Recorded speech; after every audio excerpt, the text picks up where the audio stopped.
All right, hello and welcome to The Fostered. I'm your host, Angel Foster, and this is our end of the year episode. So exciting. Yeah. I have a special guest with me, the producer of this pod, and my boyfriend, the lover of my life, all things, Montez Nichols. Hello. Welcome to the pod. Thank you. You are always on the pod, though, behind the scenes. Behind the scenes, yeah. How are you feeling with the end of the year? Just how are you feeling in general?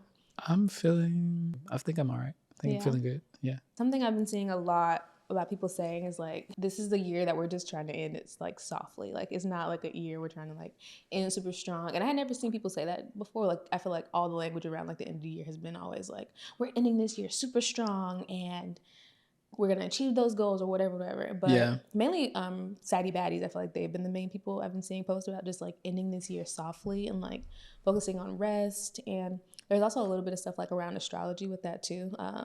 I just saw that Mercury is in retrograde today in Capricorn. I don't even know what half that stuff means, but it just feels like this is a year we're just trying to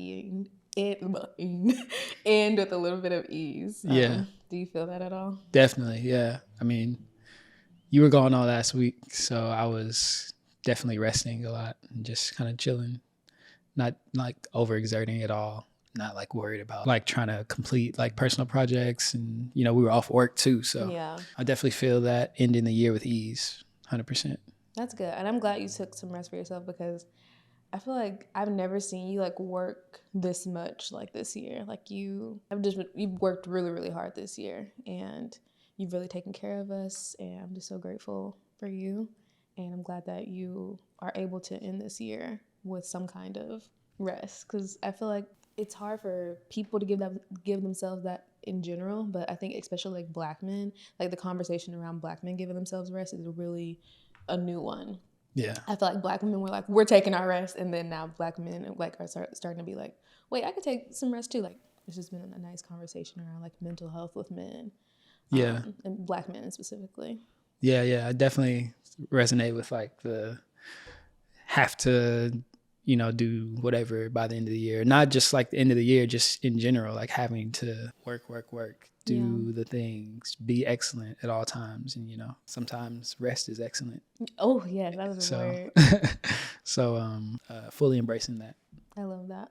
Something I've been living too, which you just touched on a little bit, is I've been seeing a lot of people on TikTok say like we need to also support Black mediocrity. Like my friend my friend Cody went to go see these plays, and she was like, yeah, some of the plays weren't good, but it's like Black mediocrity is great. Like the fact that they even had the chance to workshop and experiment in these plays to have the chance to get better. But it's just like I see so many mediocre ass white people like. Let us be mediocre sometimes too. Right. And still get paid. Like, I would love to do the bare minimum and just blow up on TikTok. Like, right. Like, there's this girl that's going viral right now. Have you heard of Alex Earl? Mm-mm. I found about her recently, but she's like blowing up. And I went on her TikTok and I was just like, I don't want to be like, there's nothing special about this person. Obviously, I'm just doing a really quick glance, but I was just like, I don't really see what the thing is. I'm like, you're just a white girl, bro. But I mean, that's literally what it is. And I'm like, I would love to see that. Not even for myself. I mean, I would love it if it was me. But for, I would love to see some other Black people blow up like that on these platforms. Yeah. Because the talent is there. But it's like, even if the talent isn't there, I would still like to see it. Right. Yeah, 100%. What about you? How are you feeling going into the end of this year? I don't know. December was a really weird month because I feel like I started it on a really high note and then I got sick and then had to go home, really getting sick. And I apologize for no episodes. I think we missed 2 weeks. Yeah. And I am sorry for that. And thank you guys for showing us grace with the pod. But I got really sick and didn't even know what I was sick with. And it was really a bummer to me because I felt like I was like really getting into my consistency and just everything was like going up. And to be kind of knocked on my ass like that really made me depressed, I think. Like it made me really sad. But I was talking to my health coach, Robin, who's been on the pod. Definitely listen to her episodes. And she was just saying like, this is an opportunity for you to show yourself grace. Like, and she was saying, even when we talk about behavior change, she was like, relapse is built into that. Mm-hmm. And that was a really great lesson for me to hear because I'm just like, I think I should just be able to go at all times and to literally be like depleted of all my energy and have no appetite and just be so sick like that. It really made me sad. because I felt like I couldn't show up for myself in this community that I'm trying to build. But so yeah, I feel like even though I'm seeing all this messaging around like ending the year with ease and stuff, it still has been a little bit of like my mind also being like, no, you still need to end this year hard. You still like, I mean, we're recording a podcast today because I'm like, we're gonna get a podcast out, like, Right. but yeah. But you can have both. Like you can have something you want to get done and also like embrace like being in the spirit of rest too. I think you can like not overexert yourself going into the end of the year, but if there's like a thing that you want done, you know, get it done. Definitely. But also get some rest. Yeah. I think it's been listening to myself has been like the biggest lesson. And we'll get into like our lessons for the year, but like that has been a big lesson, like listening to.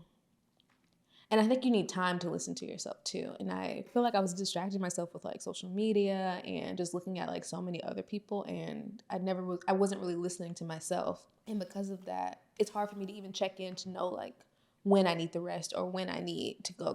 Because I'm just like, I'll see somebody post a TikTok and then I'm like, oh, I need to post a TikTok today. But it's like, it's just like my actions were being motivated by other people versus like coming from the internal. Does that make sense? Yeah. You're comparing yourself to somebody else's output and trying to make it yours. Yeah, exactly. You can really just find whatever your output is by listening to yourself. Beautifully said. That's what I'm saying. Well, I do want to transition into my questions that I have for the both of us. Yeah. For our end of the year wrap up. So my first question for us both, but you can answer first, is what were some of your biggest lessons that you've learned this year? One, not let negative self-talk stop you from doing whatever it is like you want to do. And that you may need to be like a little delusional to achieve like a goal or to do like a thing that you say you want to do. Because I guess I'll just speak for myself. You know, some resistance can come up when you try and set goals or try and tell yourself you're going to do like a thing. And you can either let that stop you or you can acknowledge the resistance and be like, I'm going to do it because like there's something clearly trying to stop me. And yeah, I'd say those two would be some lessons that I've taken from the years to not get in my own way. That I feel like also another lesson for the year is if you want it, you can have it. You know, the divider between the haves and the have-nots in terms of like achieving a thing or doing something that you say you want to do is simply doing whatever it is. It's like you can do whatever you set your mind out to as long as you are real with yourself and are able to convince yourself of doing it, because it's not just gonna pop up in front of you on this table and be able to be there for you to take it. Like you have to actively figure out whatever the steps are in preparation for the thing, and then you have to get into it and be doing it. I guess that's a long way of saying I learned to not be in my own way. Yeah, I would definitely echo that. Like one of my biggest lessons, and I feel like I've said it like so many times this year, but don't tell yourself no, let them tell you no. And literally not even pretty much, every single thing that I've asked for this year, I've gotten. But if you look at this year, I won't say like I haven't gotten that much, but I haven't asked for that much. Even though every time I ask for something, I've gotten it. And I think it's because I still have a lot of anxiety around feeling like I'm worthy for X, Y, and Z thing, or is this something that I can actually have? And it's like, yeah, you can have it. Like you said, the thing that separates the haves and the have-nots is just asking for it, going after the thing. There may be some, extra things in there as well. Yeah. Like we know about Nepo babies and all, right. all X, Y, and Z. But for me, I feel like I focused so much on that this year. Like I was constantly comparing myself to Nepo babies or people who were not Black, or just making excuses and being like, they have this because they're X, Y, and Z. And it's like, yeah, but that's always going to be the case. It's like, what are you going after? And don't act like you don't have privileges too. Like you have privileges that are going to allow you to get to a certain place. Like being Black is a privilege, And I feel like I just had such a limiting belief around myself. Yeah. thinking I couldn't achieve certain things because I was just looking at so many other people instead of looking at myself and being like, you're talented. You can show, you're a great filmmaker. Just speaking life into myself. Right. I was just looking outward and comparing myself. And we were listening to Oprah yesterday, and she was basically saying, like, with Joel Osteen, she was saying, whatever you say, like, you call more of that in when you say, like, I am X, Y, and Z, or whatever it is. Like, the things that you speak, you're just calling more of that in. And so if you're constantly speaking, like, negativity, that is going to be called more in versus speaking more life and more positive things and leading with gratitude. And so I would say that for sure was one of my biggest lessons. And like you were saying too, like being delusional. I feel like delusional was the word for 2022. Like I heard it so much all over TikTok and different podcasts. And I feel like it's just like another word for maybe law of attraction. Like these are just different words for the same thing, which is just like, as a man thinketh, so shall it be. So the more we just think into the reality that we want to manifest on the outside, the more we'll see it happen. Right. So yeah, I definitely echo everything that you said. What would you say was one of your biggest challenges this year? It's kind of speaking of what I was just saying earlier, like just being in my own way. I guess what you were saying too, like telling myself no. Yeah, it's like a lot of things that I guess I wanted to do that I just like started and stopped, and hadn't like exactly completely executed in the way that maybe I had wanted to. So yeah, I think that would be it. What do you think you'll do differently like next year? Like when you feel yourself like starting and stopping, like what do you think you might have in place to not have that happen again next year? Because I definitely relate to you on like starting. I mean, even with this podcast, I feel like it's been something that I've started and stopped. And I would say something that's really helped me figure out consistency with this podcast was having you like help me and asking for help instead of just trying to do like everything by myself. And you've been a really big supporter in just anything that like I share with you. I feel like you like encourage me, and you also encourage me to take rest. If you're like, like you don't have to do it all in one day. Like you really encourage me to take rest. But so yeah, I would say like that has helped me a lot. But I would love to know like what you think you might do next year differently. I think what I do different is to just not worry about like something being perfect and just like releasing it from my hands, like, and not just like letting it sit on a hard drive or, whatever like that. I think it's just going to be a lot of shrinking the gap in between like conception and executing. That's what I'm planning to do this coming year.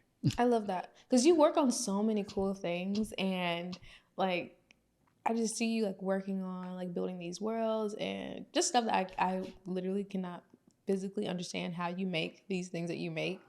But I would definitely love to see you like sharing more of that with people next year because it's really dope what I see you working on. Thank you. That's why I was saying too earlier, like even though, and I feel like a lot of people who listen to this podcast either have like side hustles or like something they're trying to build while they also have like a full-time job.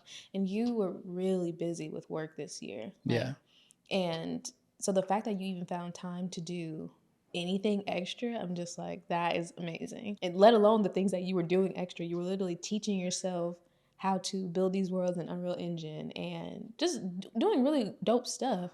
And so I feel like, yeah, you may not have like put out the things you wanted to put out, but I feel like you learned so much this year about all of that. And so it was just really like laying a lot of that groundwork to really propel you into next year. Yeah. So I just wanted to say that because it looked like you were kind of being hard on yourself a little bit, but like I just want you to know like you were really busy with work, and this is like a side, like it's not like you have all your time to be working on this. Like you were staying up really late at night, like some nights not coming to bed till 2-3 in the morning, and I hate that, but I was proud of you seeing you go after something you were really passionate about. And I would say like this year I've seen you like the most passionate about and like actually working towards something in a way I've never seen you do before.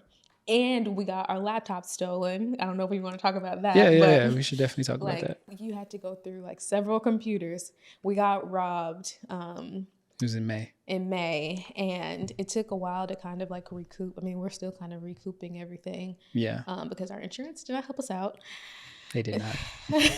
And so Montez was going through a couple different computers, and even through all that, you were still like working and teaching yourself and going after it. Like, you watch these videos, these, like, I don't even know what they are, some super nerdy shit, and I just hear you listening to that in the shower and just all these things, and I'm just really proud of you. So. Thank you. I appreciate it. I would say one of my biggest challenges this year was comparison, for sure. Would you say that? Yeah. Like, yeah. Yeah. Yeah, I would say so. You would get down from seeing, like, you know, whatever, and compare yourself, like you were saying, to like other people on social. And that's why, like, social is like kind of like a double-edged sword, because it's like, yeah, it's there for you to be able to release and share what you want, but so many other people are doing that same thing. And, you know, the grass is always greener when you are looking at somebody else, and you don't know anything about their experience or what it took for them to do whatever it is that they're doing. And then you start putting yourself in those shoes when they aren't your shoes. Yeah. And, you know, that's how, you know, things like depression and like negative self-talk and like all these different things that you know, that you can speak to, that you like dealt with over the course of like comparing yourself, can happen. But that is sure to come, like when we're seeing somebody else's stuff and like, oh, the grass is, you know, always greener, in that way of you're able to put yourself into somebody else's shoes that aren't yours. And it's like, also like what you were saying before, it's like you have to like release that and like really listen to yourself. And it's like, when you take the time to like really do that, like you might find yourself thinking like, oh, this thing I was upset about in my bout of comparison isn't even something that I even aspire to. So that's like the importance of really being in tune with yourself to really know even what it is that you want. Yeah, definitely. There can be so much noise and chatter from like seeing everybody else's stuff and, oh, that's the blueprint. It's like, no, like you lay out whatever blueprint it is that you want. Like you don't have to see somebody else's and be like, oh, well, mine doesn't look like that. Well, yeah, it doesn't look like that because it's not yours, you know? And just because yours doesn't look like somebody else's doesn't mean it's not beautifully and wonderfully made, because it is. It's just not X, Y, and Z other persons. And I feel like a lot of us, we deal with working on our blueprint, seeing somebody else's, and then being like, oh, well, mine doesn't have these elements, doesn't have that, and not being like content and happy with that fact. Like, yeah, it doesn't look like that. Yeah, it doesn't have those elements, but it has my elements. No, I mean, how many times have I come to you and being like, I want to try this thing, and you're like, girl, you don't stick with the thing you told me, like. And so I feel like I'll see somebody else doing something, and then I'm like, I need to be doing that, and I'll switch it up, and then it's like, and then I'll see something else, and then I don't even get to work through an idea long enough to really see it to come to fruition, because I'm just constantly trying to emulate everything I'm seeing around me. And I just feel like we've never been exposed to so many people like this in this way before. Like, we're not supposed to be looking at this many people, I feel like. Yeah. Like, we really should be.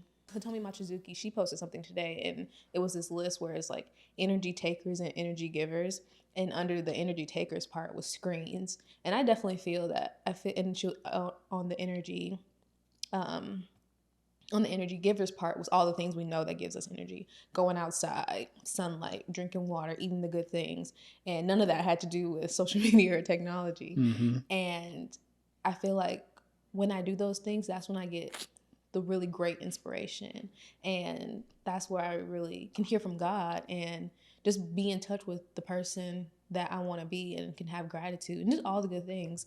But when I love social media, don't get me wrong, I love social media. I've learned so much. I've met so many cool people online, and it's been nice to like create this community of people that I've never even met in person, like Tatiana, who was just on the pod. Y'all should definitely listen to that episode. I love seeing her post, and I just love social media, so I don't want to bash it. No. But it feels like you do have to have very strict restraints around it. And I find myself just scrolling and scrolling and scrolling. And it's in those times, and I'm like, okay, well, have we filmed a video today? Like, it's nothing wrong with scrolling, but if you want to be a creator, you have to be creating. Right. There's another quote that I see go around a lot, and it's like, creative people need time to just sit around and do nothing. And doing nothing does not mean scrolling on social media. It means Right. doing nothing, like literally just sitting, doing nothing, being in meditation. And sometimes I think doing nothing means scroll on social media. Yeah. And that just feeds more of my comparison. And it makes me not feel good about myself. And like you said, it'll have me wanting things that I'm like, I don't even know if I want this for real. But it can also be good because I'm like, oh, I didn't know this was possible too. I'm like, Right. oh, this is dope. I'm adding this to my vision board. So Right. it's just like, just monitor your time with it. I know I need to. And if I've gone days without posting, but I've been scrolling like crazy, then I need to check myself, because I don't really even want to be on social media unless I'm posting. Like if I don't have anything to post, I feel like I need to take a break. I feel like with social, like it's like you determine how you use it. Yeah. And like you're saying, like, yeah, you want to really use it to be posting. And when you find yourself scrolling too much, that's how you know you need to post. And yeah, that's how you want to use it. And that's the thing that's needed. Like you need to know what your constraints are, so you know what to do when like the thing happens. Like know what your caveat or your pivot is going to be. Because if you don't have that in place, then you'll just continually be in like a spiral. So For sure. That's the first step to having whatever it is that's going to be your pivot, like having that mapped out.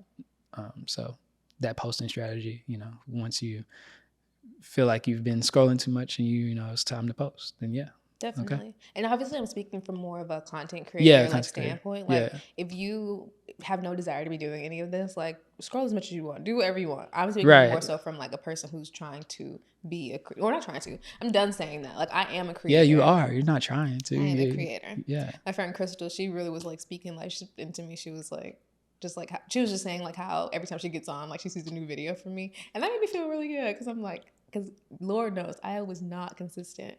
And I think too, a reason I wasn't really consistent was because I didn't have a lot of clarity around what I wanted to do. Speaking back to looking at all these other people, and I knew that I was really getting serious about content creation when I started posting like videos on Instagram. Because like on TikTok I was fine, YouTube whatever, but Instagram is like your friends and your family are seeing it, and it's embarrassing. It's cringy, but I'm like, you know what? Who cares? Like, they barely engage with my stuff anyway. Like, I'm trying to meet new people. I'm trying to like build community. But they actually were engaging. Like, they were, really supportive. And sometimes I still be like, I'm not posting this on Instagram, but each day I try to like overcome that a little bit. And just like share more on there, because it's fun and you meet so many new people, and it's nice when you let people surprise you. Like you may think like your friends or your family may not support what you're doing, but they may actually support you and be some of your biggest supporters. Because I know a lot of times people be like their friends don't engage with their stuff, but my friends, for the most part, every single video I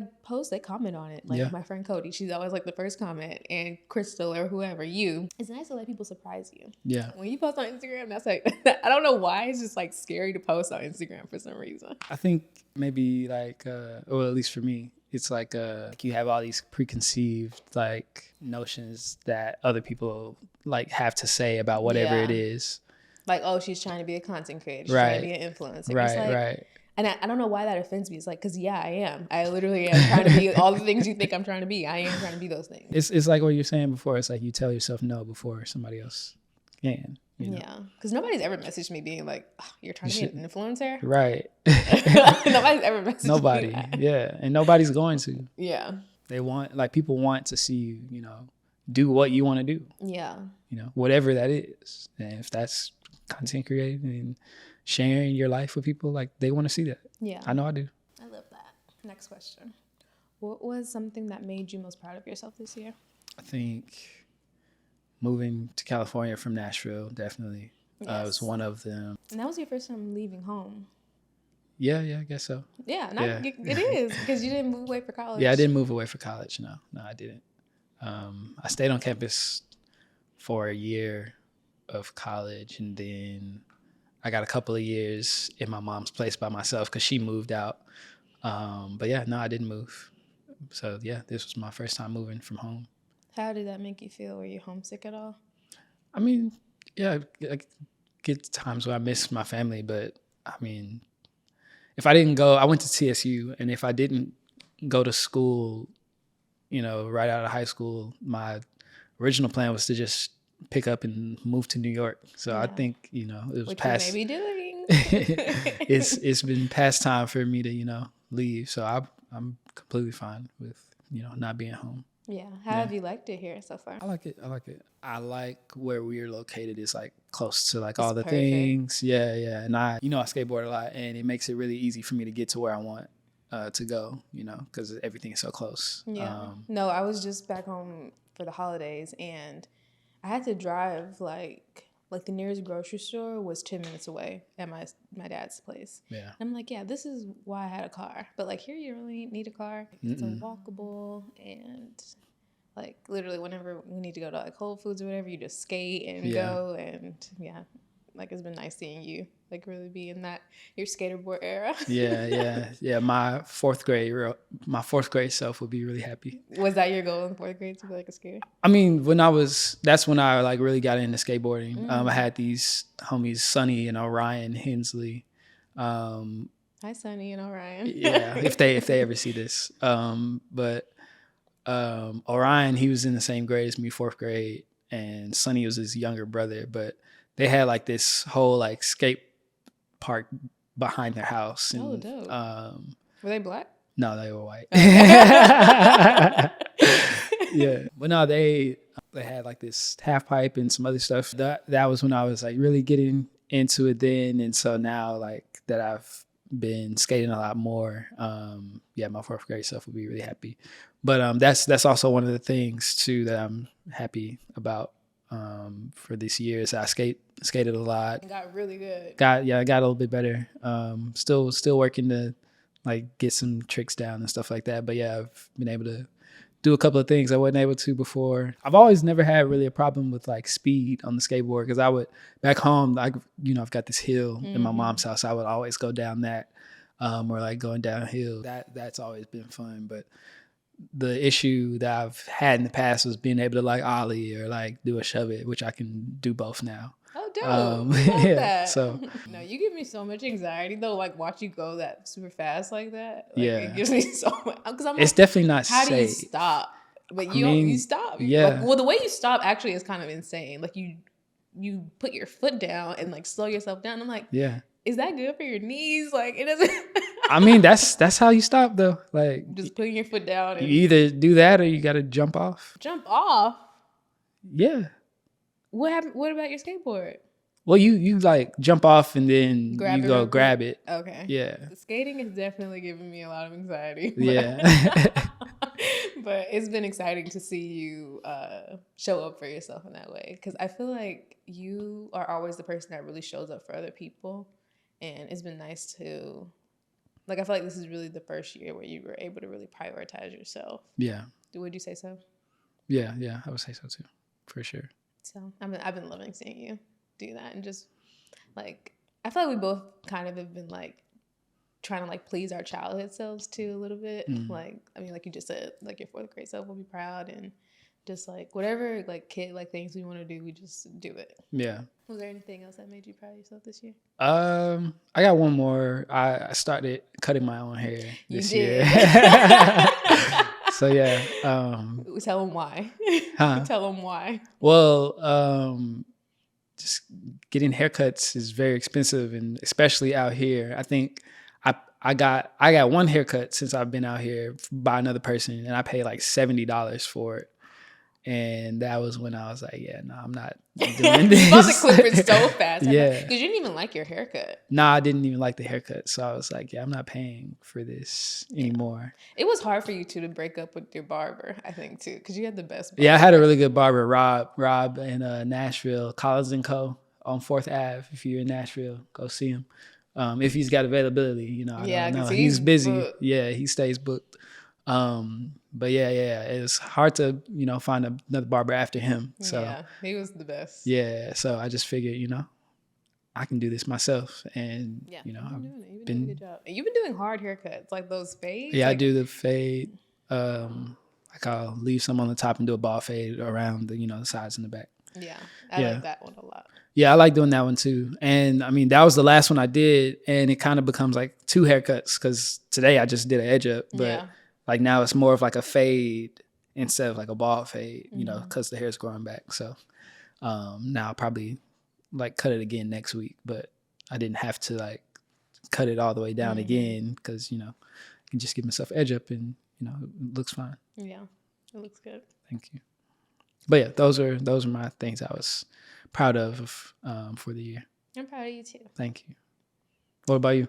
For me, well, I feel like I'm most proud of like really being in my fitness era. Like I was really in my Pilates princess era. Yeah, you are. And I even got into spin really heavily. And You've really been loving spin. I love spin so much. Yeah. I'm really excited for the class on Saturday because it's like a end of the year class, and they posted the playlist that they're gonna be having for that. But love yeah, that. I feel like I've never been this consistent with fitness. I mean, would you say I've never been? You've wanted to, but yeah, this year I think has been the year of consistency in that arena, which I really love for you because, you know, we've been together almost 5 years now, and you've been talking about like wanting to do that, and like this year you really showed up, and really been proud of you for that. Thank you. Yeah, of course. Yeah, I'm really proud of myself. It isn't cheap. And I feel like the fact that it's so expensive is probably the main reason I've been showing up so much like this. But I also just really love it. And I think working from home, like that's like my one time to like get out the house and be around people. Right. I just love it. It's hard, it's challenging, it never gets easier. And I like seeing myself like improve with it. Like the class I took after I got sick, I was like thinking, like coming back because I hadn't worked out in a week. So I was thinking it would be really hard, but it was surprising to me like how much muscle memory like I maintained. Yeah. Just seeing the improvements just makes me so happy. Like, yeah, I'm not seeing like any changes like necessarily physically, but like mentally and like how like the strength that I'm building, I do feel that. Yeah. I'm excited to do it again next year and incorporate more like healthy eating so I can see some of those physical changes I want to see. But yeah, I am very proud of how I showed up with fitness. And I just really love it. And I feel like this year really cemented it making something that I do for the rest of my life. Yeah. One of my favorite quotes is like, how you do one thing is how you do all things.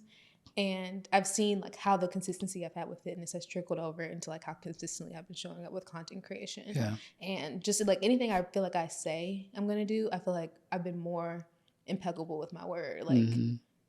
That's one of the agreements. That's one of the agreements, yes. Because I feel like before, and this is literally how you build confidence. Like when you say you're going to do something and then you don't do it, like you lose trust in yourself and you don't have confidence. Yeah. So I feel like my confidence has improved because I am doing the things that I say I'm going to do and I can trust myself again. Yeah. And it's been nice to be consistent with this podcast because I feel like, like I've wanted a podcast forever. And to have like the guests we've had on this year, I'm just really proud of that. And we have so many good guests lined up for next year that I'm so excited about. I'm just really happy with where we're at in life. Even our relationship, like I feel like we went through like a lot of things stretched us, I feel like this year. And the fact that we were able to overcome it just makes me so proud of us. And you hear people say like marriage is hard work, relationships are hard work. And I feel like I didn't really understand that much when I was younger. I'm like, the relationship should not be hard work. They should be easy. But it's like, no, these things are work. Yeah. And that's why you are so proud of them because you know the work that it took. And it's not even the work in the relationship, it's the work that you have to do on yourself. Yeah. Like I was talking to my dad and he was telling me something that he was reading. I guess he watches a lot of like YouTube shorts. And there was one where this man was saying like, should you be in, like when you come to a relationship, should you be a healed version of yourself? And the dude was like, yeah, like I don't want to be dealing with anybody who has a lot of baggage or whatever. And it was a lot of discussion in the comments, but to a certain extent, I agree. Like you really have to work on yourself. Like when we first got together, I feel like I was really insecure. And like if I saw your name like next to a celebrity's picture that was like really cute, I would get so insecure. And I'm like, he would never even be able to talk to this woman, but I would just be so insecure because I'm like, I don't look like her or, whatever. And I really had to do a lot of work to overcome a lot of those insecurities. And it's continuous work too. It's not like it's done. Like I have to work on my mouth and work on my attitude and just making sure that I'm showing up how I want to show up. And that's like as a person that treats you with respect and with love and kindness.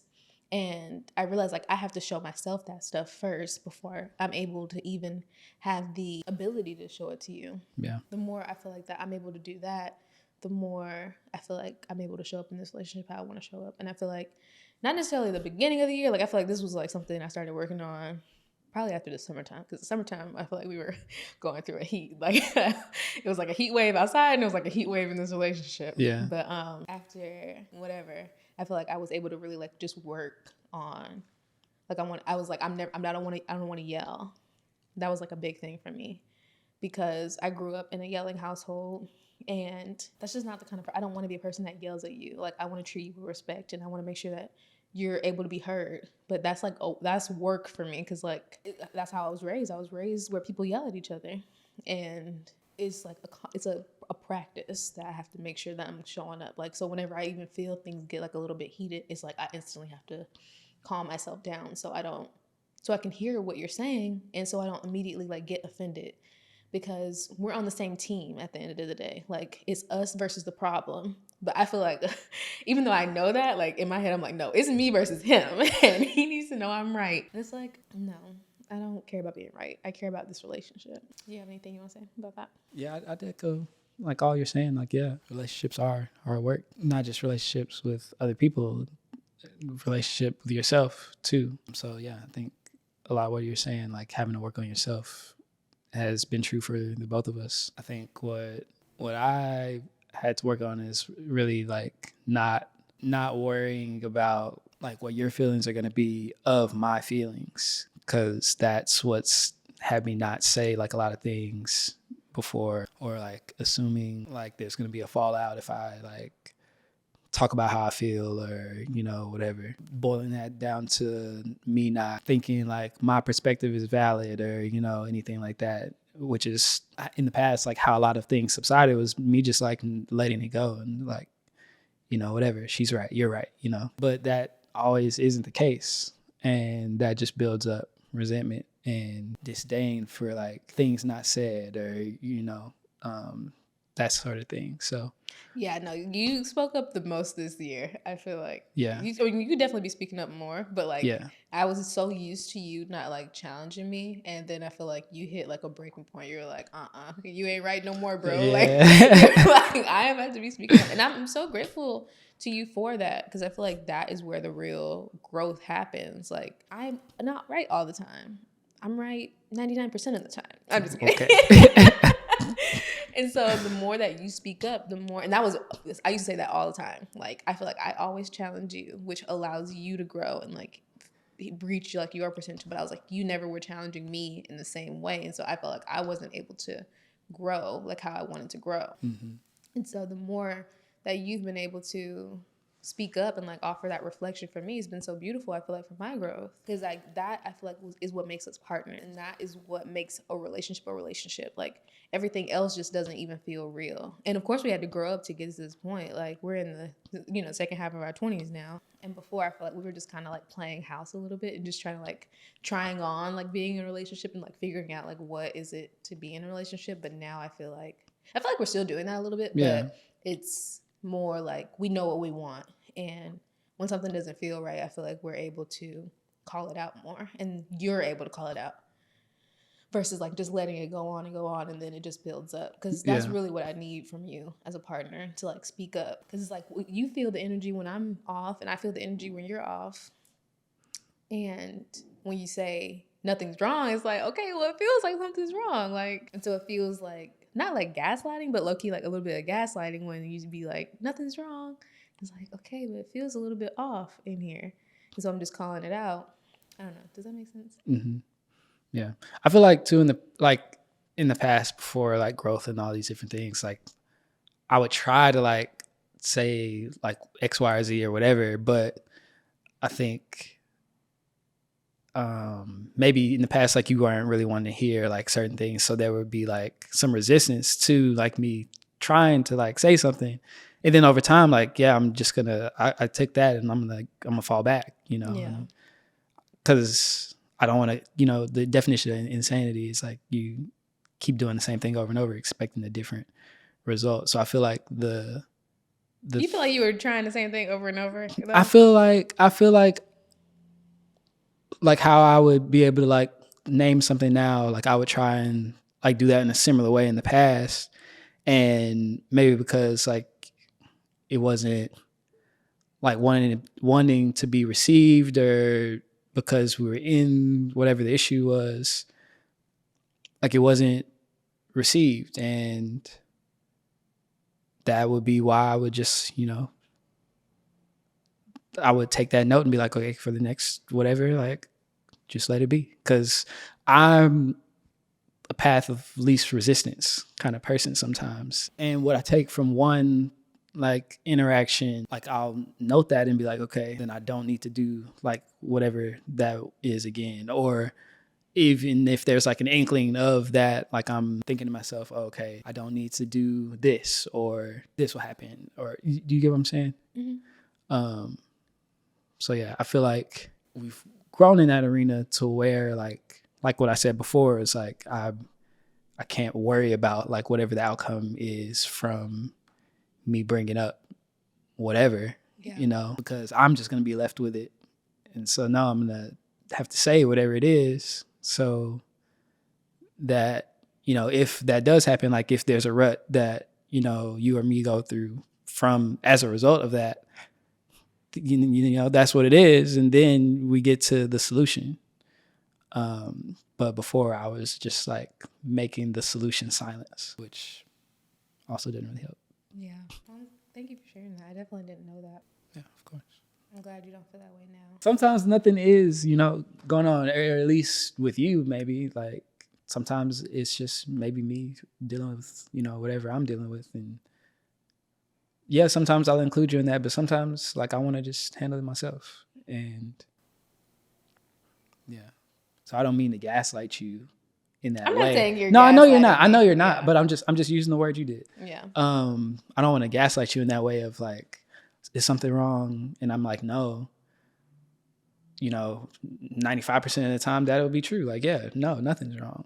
But 5% of the time I might have something going on in my mind that I just want to, you know, mull over myself, get to the solution, and then maybe bring it to you later and be like, yeah, this is what I'm dealing with or was dealing with. Yeah. Well, I guess I wish you would say, okay, so go ahead, sorry. I feel like men, we're kind of left to, you know, figure it out ourselves, especially in mental health. So it's, you know, difficult to include somebody else in something that might be going on with me, because sometimes I have the thought to like try and include you in like something that might be going on, but then also like the toxic masculinity piece of it is like, you need to do it yourself. Like I don't know, it's just like I don't know, I think men and black men especially don't always feel like that, don't feel that need to like include somebody else in their healing, because it's like it's always been like like you have to fend for yourself type of thing, or like men don't cry, or, you know, or people just don't want to, like, you think, you know, it's not something that is wanting to be heard. Like you're a man, you're supposed to be a symbol of strength and power and all these different things. Not to say like vulnerability is a weakness, because it's a strength. But when you're in like whatever you're in, like you don't always see it from that lens. Or yeah, you just maybe don't always. I keep saying you. I maybe don't always see that, you know, from that lens. Even though I know, like, you know, that is the truth. I don't know. I feel like I could say more, but I'll stop there. Well, we should definitely keep this conversation going, because I mean, I said it to you before. Like, I want to feel like I'm your soft place to land, and that you can share these things with me. But I know that it's like an unprogramming that you have to do. Right. I guess for me, it just sometimes breaks my heart when I hear you say stuff like that, and I don't want to get emotional, but it's just I always know that I can come to you and talk to you about whatever, and that you're going to be there for me. And I so badly want to be that for you, but it's like I can't make you, you know, like share these things with me. It's like you have to do it in your own time. Yeah. And I just want you to know that you can come to me and talk to me and get emotional. Because I'm just thinking about Twitch too. Yeah. I know that you deal with stuff, and I just want you to be able to like share those things. know that like this is a safe place for you to talk about that. Like I know it's hard too because like there's so much stuff online where women will be like, I don't want to hear what men are going through, and there are a lot of women who just do not care, but it's like I do care. Like I want to know what it is that you're going through because separate from gender, like we're humans. Yeah. And just being on this earth and being Black, like we deal with so much. And so I just want you to know that you can talk to me and you can share those things here. No, I definitely know that I can. It's just, like I was saying, it's like like you said, it's like the unprogramming that has to happen, or it has to continue to happen. And I've seen you open up more this year than the year before. And so I'm just hoping in 2023, like there's like a little bit more opening up. And yeah, I won't say more. I'm sorry to get emotional. Oh, don't apologize. Okay. The last question is, what is your intention for 2023? My intention for 2023 is to claim abundance. And I'm saying claim abundance because a lot of times you'll think of like abundance or manifesting as like, oh, the thing will show up or whatever. But I'm like in 2023 positioning myself for abundance, for manifestations to be realized, because you can't just be like, oh, this is going to happen, or this is going to come to me when it does. But it's like, if that's the mindset, like then you'll always be where you are, which is not having the thing. In 2023 I'm placing myself in the positions to claim like whatever is abundant for me. So, what about you? I really just want to take full responsibility of my life. I feel like I kind of did that a little bit this year, or like was testing the waters, like seeing what I could get, but I still made like a lot of excuses, and I just want to not be that person anymore. I don't want to be in that victim mentality anymore, and just really lead with gratitude and be grateful for this life, because we are living such an amazing life. Mm-hmm. And everything we set our minds to, we achieve it, like literally every single thing. And so I'm like, if that's the case, like I don't want to hold myself back anymore, and I don't want to limit myself anymore. Yeah, I just really want to take full responsibility for myself. 100%. Love that. Yeah. So, well, that was my last question. Awesome. How do you feel? Good. What about you? I feel good. I would challenge y'all to ask yourself some of those same questions and reflect back over this year. Thank you so much for listening to The Fostered. If this is your first time listening, welcome. And if you're a returning listener, thank you for coming back and listening and rocking with us. I'm so grateful to this community that is growing, and I am just so grateful to each and every one of you. If you enjoyed this episode, please rate it 5 stars and share it with somebody you think might need to hear it. I feel like we touched on a lot of things. Like this conversation went in a direction I really didn't expect it to. Like we kind of talked about relationship and mental health and just a lot of things. So if you feel like there's somebody in your life that could benefit from this conversation, please don't be scared to share it. It also really helps us grow and find new listeners and community members, and I am grateful to you for that. Let me know who you want to hear from next year. If there's anybody that you're like, oh, I would love to hear them on The Fostered, you can hit us on Instagram at The Fostered on Instagram, or you can DM me at angel.foster on Instagram or TikTok, or YouTube, wherever. Literally, I'm like so easy to find. So, or Montez, you can message Montez. He's Montez Mickles. So yeah, please let me know who you'd like to hear from. But we do have some very exciting guests lined up, starting with Eloise Dufka. She'll be our first interview guest of 2023. I'm so excited for y'all to hear that interview. It is so good. Mm-hmm. And then we have Mojo coming on. We got Priscilla from Sadie Baddies. We got so many people coming. It's gonna be 2023 is gonna be that year. Like I'm very, very excited. But yeah, thank you so much for listening, and we'll catch you in the next one. Bye.